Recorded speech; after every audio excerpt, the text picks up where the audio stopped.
I'm here today because I have something important to discuss with you. No matter where you stand ideologically or politically, one of the major problems with this speech is that it's taken the first day of school for millions of kids, a day that's supposed to be about those kids getting to know their classrooms, their fellow students, what they're going to need to do in class. And instead of making that day about them, he's made it about President Obama, his life story, how he inspires kids. And that's really robbed kids of a day that's supposed to be centered on them and their education. I'm here because I want to talk with you about your education and what's expected of all of you in this new school year. There's something really presumptuous about this whole exercise. In the first place, you've got President Obama, who seems convinced that his own personal life story is so inspiring that any child who hears it is instantly going to hit the books. And I was raised by a single mom who had to work and who struggled at times to pay the bills and wasn't always able to give us the things that other kids had. If you look at it, it could very easily be a campaign commercial with President Obama talking about how difficult his life was and how hard he worked and how he and his mom were up at 4:30. The only time she could do it was at 4:30 in the morning. 6, 7, 8-year-old kid having to wake up at 4:30. My mom used to get me up at dawn to go over my lessons when I was living overseas. But whenever I'd complain, my mother would just give me one of those looks and she'd say, "This is no picnic for me either, Buster." If I grumbled, she'd say, "Well, this is no picnic for me either, Buster." Even if his intent is to inspire kids with that, it could very easily be seen as a speech designed to aggrandize President Obama. And if you're involved in politics, you're having kids used as props for a campaign advertisement.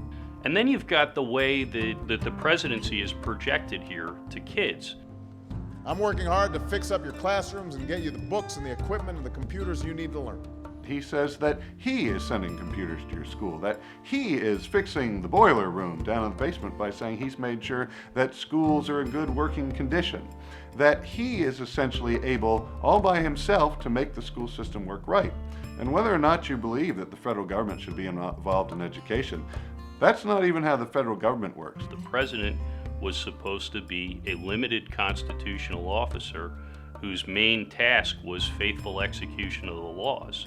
And besides that, he was supposed to mainly mind his own business. So I expect all of you to get serious this year. The original Department of Education guidance to schools to surround this speech is what touched off the furor about it. And reasonable people had very legitimate concerns about what that guidance contained. The main thing you get out of these lesson plans is that Department of Education bureaucrats ought to be kept as far away from children as possible.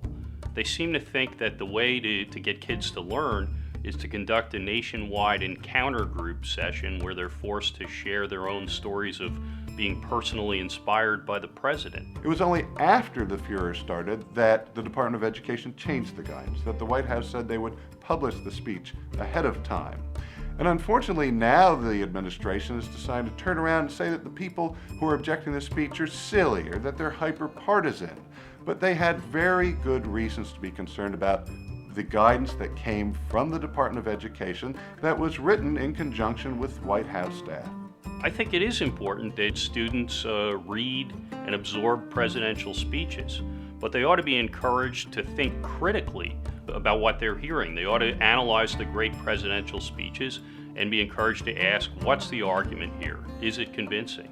They shouldn't be put in through this exercise where the background assumption is that the president is some kind of benevolent national father protector who's going to put computers in schools and make sure everybody eats their peas. Don't spend every waking hour in front of the TV or with the Xbox. Get your homework done. You might have to do a math problem a few times before you get it right. By the way, I hope all of you are washing your hands a lot.